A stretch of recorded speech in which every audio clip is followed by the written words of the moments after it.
میں اپنی ساری قوم کو پھر سے یہ پیغام دینا چاہتا ہوں کہ میں آخری سانس تک اس ظلم کے نظام کا مقابلہ کروں گا.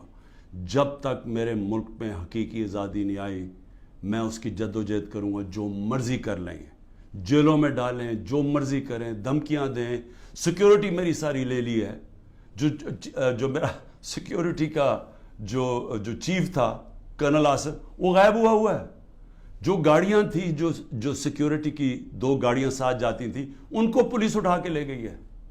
یہاں سارا جو ہمارے ساتھ جو احمد نیازی جو بھی لوگ تھے سب چھپے ہوئے ہیں کیونکہ ان کے اوپر ایف آئی آرز کر دی ہیں. اور پھر یہ سمجھتے ہیں کہ شاید اس کی وجہ سے میں ان کے پاس جاؤں اور کہوں کہ جی مجھے معاف کر دو کہ میں نے آزادی کی بات کی تھی, مجھے معاف کر دو. اور میں آپ قوم کو بھی کہنا چاہتا ہوں, کبھی نہ اس نظام کو قبول کرنا. جس دن آپ نے اس کے سامنے اپنا سر جھکا دیا, آپ کا کوئی مستقبل نہیں رہے گا پاکستان میں.